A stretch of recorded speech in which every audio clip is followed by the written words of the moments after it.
see we have a special guest that has joined us. Sophia, are you there? Yes, I'm here. Hi. Wait, where's my video? Good. Hello. Hello, how are you? Good, how are you? I'm doing great. Yes, we've just been talking about the course and all of the excitement that Dr. Freed has felt working with you and the other kids. Let's first off, so you're Sophia. How old are you, Sophia? I'm 12. 12, all right. And how long have you been taking Dr. Freed's course? A year, I think. Okay, all right. That's I awesome. think. Hey, it doesn't have to be exact. And so if you're 12 with that, well, actually, where are you located, Sophia? I'm in Australia on Okay, the west coast in Perth, okay, all right. Excellent. And which makes it very difficult to do stuff because Daniel says this amazing course. I think you would really like it. Oh, wait, it's at 2 a.m. in the morning. That's not going to work. She's a real trooper. She wakes up early every morning for her to do my evening classes. And it's really amazing that the kids will do this to learn It's biochemistry. worse in the winter because in the winter you start at 6 a.m. Yeah. Well, pretty soon, Sophia, you'll be able to teach the course, and then you can teach it at an appropriate time for your Australian colleagues. That would be fun. Yes. So, one thing that I was really interested in was to learn from you, Sophia, what part of the course is your favorite so far? That's a really tough one to call. Probably either the organic chemistry we've been doing at the moment or the star chemistry. Yeah, star chemistry. The star chemistry is pretty cool. Yeah. I need to learn more about that from you all. The star chemistry started because I was wondering, why is there so much nitrogen 14 in the world? Why not nitrogen 15? It's not radioactive. Like, those are the kind of questions that, are so obvious, but we don't, as trained scientists, we don't think about that stuff. We just kind of do the molecular weight. We calculate what we need. So this is a whole mini course about answering those questions. So kids love it. Yes, absolutely. No, it's super fascinating. And then another question that I have is, what's your favorite molecule that you've learned about? I have a lot. Okay, that's fine. Tell me your favorites. My third favorite is titanium because of its medical uses. And I was going to say that one because it's a nice, sensible answer. But actually, my favorite is neon just because it glows. Okay, all right. I like that. Tell me some of the medical uses of titanium. Titanium is used in a lot of things. If you get a really bad breakage, they can use a titanium plate in your arm or leg to fix the bone. They're also used in replacements, hip replacements, knee replacements, elbow replacements. Oh, wow. Okay. And why is cranial plates? Oh, okay. And Sophia, we got to get this on. You had the greatest expression for titanium, because we're talking about titanium right now in the context of stellar nucleogenesis and the end of the star's life and everything like that, and where titanium comes from. So do you remember what you called it? Space metals. Nice. I love that. So what is it about titanium that lets it be useful as a medical implant? Titanium is useful because it doesn't rust. Ah. Titanium essentially stays brilliant and new, even through bodily functions for years. Actually, right at the moment, they're replacing titanium with carbon fiber. Oh. Because a long time ago, they started trialing different substances. They used ceramic, which I would say is not a good idea, because if you break that, that's going to be even worse than breaking a bone. Right. Because you're going to have ceramic pieces all over you. But they tried all sorts of substances, but one that they didn't try was carbon fiber because it didn't exist. But now they're using carbon fiber as the ball and titanium as the cup, which reduces the chance of it sticking and causing the same problem as the joint you took out. Right. Wow. So a space metal carbon fiber joint. That's where we're headed for the future. That's great. So, obviously you have some interest in healthcare. What have you thought about what your career might be? Since I was 3, I've wanted to be an obstetrician. Wow. And my mum constantly asks me if it's going to change. I constantly say no. And would you want to do, so, you could do obstetrics, but you could also do the research side of that. Is that something you're thinking of now? I would, if the obstetrics career doesn't work out, I would really love to work with electron microscopes. Okay. Because electron microscopes are awesome. Okay, tell me about it. Basically, an electron microscope is a super strong microscope that can see individual electrons. And then they can use computer programs to replicate what those electrons are doing in real life. And that, because you add something to a base and it can change. And they don't know why it changes, it just does. But with an electron microscope, you can perform that reaction underneath the electron microscope and then see how it changes and make sense of that. So you can create really helpful compounds that you think are definitely going to work, and then they don't work because the molecule changes and all of a sudden it doesn't do what you thought it was going to do. But with an electron microscope, you can see inside of the reaction and you can see why it doesn't work and how to fix it. Or if you can't fix it, that you can't fix it. Is there an image that sticks out in your mind of a particular reaction or? Probably the molybdenum calcium reaction that was taken at Colin University. It was the first electron microscope image that was ever taken. Oh, wow.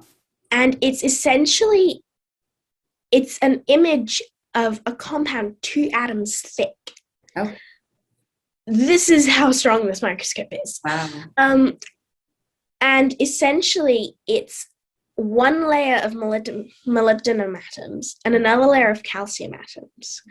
And they form together in a swirl. And there's like 3 swirls on the image.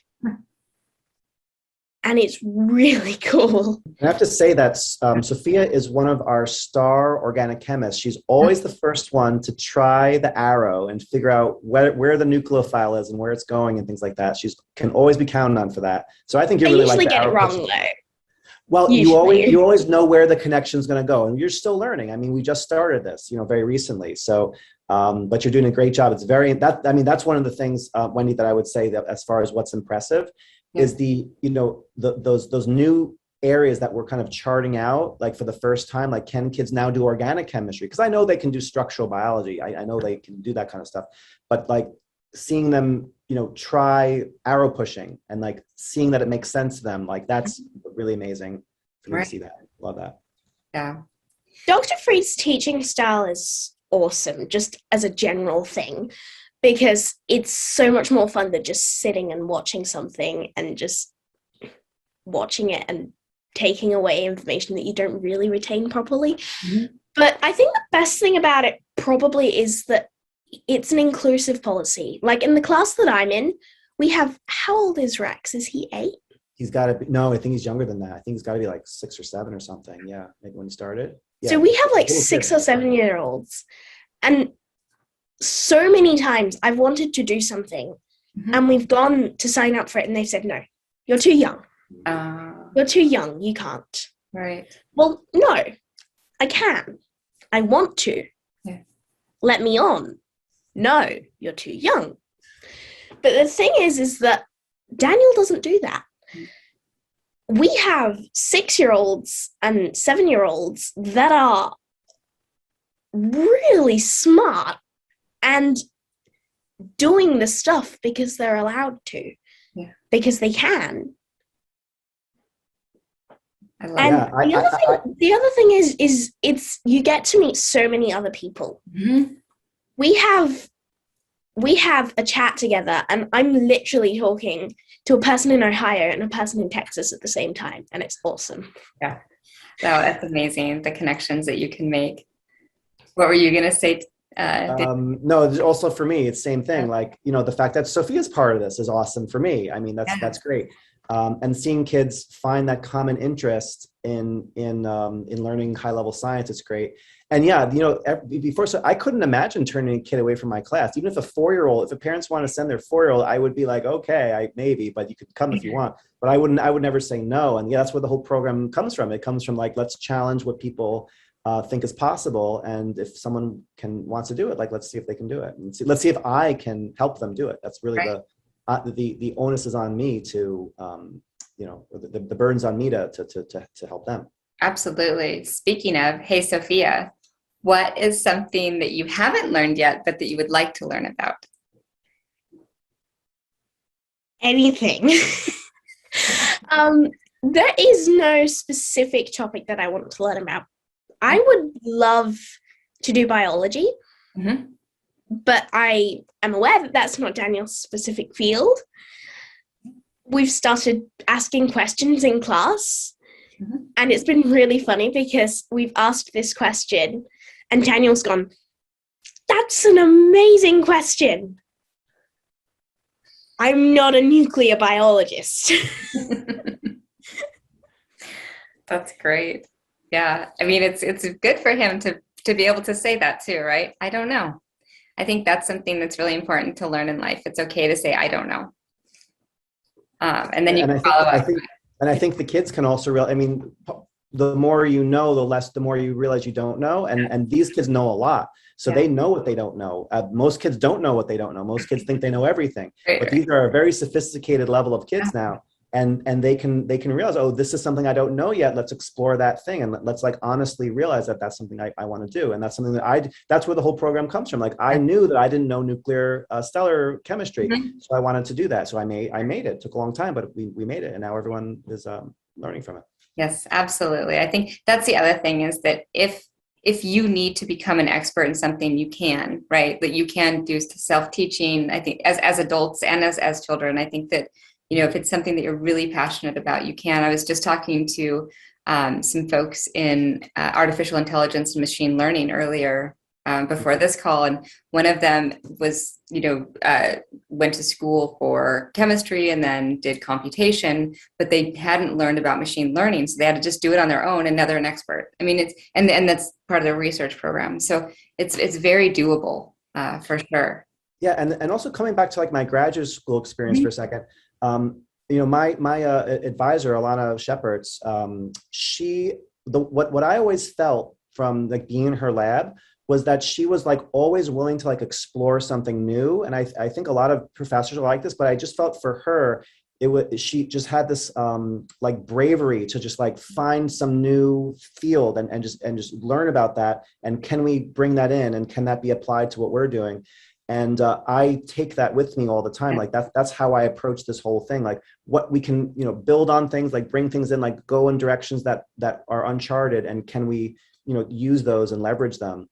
So that's I still feel like I'm doing a research project, although it's a research project that involves pedagogy and kids. But you have to be sort of daring to make these big jumps and to take these risks and figure out how to get these things done. And that's what I'm hoping the kids see that also. So I'm hoping to transfer that to that generation too. What do you think, Sophia? Are you getting that from Dr. Freed? It's a lot of the things that we ask. Sometimes we ask and he says, I don't know, come back to me next week. Yeah. And next week he'll have something that answers that question. So even if he doesn't know it, he'll go and find it out. And again, coming back to ageism, if you're enthusiastic enough, he'll take you. Yeah. Like, you have to be enthusiastic about it. And if you are, he'll give you a shot. Yeah. And everyone on that course starts off loving biochemistry. By the time they get to the organic chemistry sector, they just love it even more. Either that, or they decide it's not for them and they drop off. Yeah. And that's a good point, actually, because it is not for everyone. It's like, so, Dr. Freed, I know, is into art and music and chemistry and started out, as I learned earlier, as a music major when he started college and then transitioned over to chemistry. But it's important that it is a diverse world, right? So it's okay that not everyone has to be a biochemist. Not everyone has to be an organic chemist. But to your point, Sophia, everyone should be given the chance. Sophia's a great advocate for the program. So yeah, she's always backing everybody up. Yeah, she's really great. Absolutely. The program is really helpful for me because I've never been to school and currently don't go to school. Right. So this is essentially my chemistry. Mm-hmm. It's super satisfying to look at it and realize it's just not on the curriculum because it's higher than school level. That is so satisfying. Mm-hmm. When you look through the curriculum and realize none of this is here. Mm-hmm. You mean in a traditional school curriculum? Is that what you're saying? Yeah, because in the Australian home education system, you have to follow the Australian curriculum. Mm-hmm. I kind of bounce around the year levels. Just a thing. But the program is essentially my science for the most part. Yeah. But it's really cool that this high level science is reaching so many kids that are barely even in middle school. And some of them aren't even in middle school, they're in the middle of primary. And it's really cool that that is happening because, as I previously said, if you've got the enthusiasm, you need to learn it. Absolutely. Tell me, what are some of the other activities that you partake in, like hobbies or just other, academic ventures? I swim and I ice skate. Okay. Then I play piano. Dr. Freed and I share a common wish to play the bagpipes. My mum delivered the 2-letter answer of no. Oh, I'm sorry. But the thing is we live on a pretty big property, but never mind. That's a losing battle. Losing battle. I'm currently trying to begin human biology studies. Okay. And I do a debating club. Wow. I sing in the state choir. I speak German, Mandarin, little bit of French, and used to take Latin classes, but I don't anymore. That is impressive. Talk to me about two things. One, why did you pick Mandarin? I didn't. Oh. I was 2. It was my mum. Oh, cool. Because part of my family is German, so I essentially learnt German at the same time as my English. Okay. I was reading German and English books at the same time. Huh. But then when we wanted to learn a third language, we wanted something different. Yeah. Because when you take all the European languages, they're quite similar. They have the same core principles to them. But Mandarin is really different because it's a whole different writing system. It's a different speech system. And it's a completely different section of your brain that you have to use. It's difficult, but extremely satisfying when you get it right. Oh, I bet. And then my second question was, you said you were interested in studying human biology. Talk to me about specifically what area. I would love to do, so I'm really interested in cellular biology. Okay. I've done several excursions / courses with the local cellular biology. Huh? I say it very casually, local cellular biology department at the university. Oh. But Wow. you get a lot of amazing opportunities when you're homeschooled. Mm-hmm. I guess so. But I would love to my dream job is to be an obstetrician. So obstetrics and medicine is obviously a postgrad degree. So biochemistry is partly because I love biochemistry, and partly because biochemistry is an undergrad degree. Mm-hmm. So biochemistry and organic chemistry is linked to human biology. Mm-hmm. So you can do human biology and realize that it links in with what you've been learning in biochemistry. Mm-hmm. Awesome answer. Yeah, and in the program right now, what the jump is right now is the kids are learning enzyme mechanics. So we're doing, that's your section, right? We're doing like chymotrypsin mechanism and things like that. So the kids are learning, that they're making that jump and that connection to from chemistry to biology, which I'd love to develop more in the program. Yeah.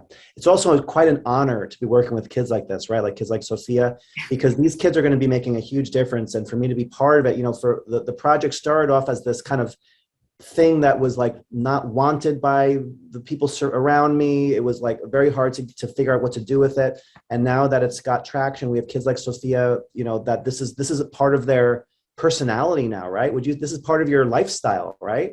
Understanding this stuff. So, it's just a real honor to be part of these kids' lives and to, influence the future in some indirect way. And we just need more of it. We just need more kids like Sophia. It's awesome to be able to pick up supplement bottles in the supermarket and be able to read the ingredients list and just understand every single thing that's on there. Right. You could actually draw out the structures. Mm-hmm. She could. Kind of. At least some of them, right? You'll get there anyway. No, it's remarkable. It really is, Sophia and Dr. Freed. Like it's incredible. And I think what, the call to action is for our community to get involved with you and these courses. And then also spread the word that this is out there. And so in, the description of this video, of course, we'll have links to the website, as well as some other resources for both, people who want to participate as a scientist, but then also who want to get their kids or, their friends' kids or their nieces and nephews involved in the course. But it's like I said, it's amazing. And just to anyone who's listening, go to this class, even if it's just to sit in for like 10 minutes to watch what these kids can do, because it will blow your minds. So I'd love to thank you both for your time, and I really appreciate it, especially you, Sophia, waking up early and jumping on a call and being on top of things. Today, I usually have an activity that would mean I'm up at this time anyway. It's kind of normal. Okay. Like Wednesday, you're up at a random early time for biochemistry. It's just how it is. All right. Well, it worked out then. But all right. Well, we'll just stay connected. And again, thank you both for your time. Thanks so much for helping spread the word. I'd love to have more scientists involved in different ways. So thanks so much, Wendy. Thank you for tuning in to this episode of Exploration Science. If you enjoyed this content, please like and share with your communities. As always, we appreciate your feedback as well as your suggestions for topics that you would like to see covered. Thanks again for tuning in.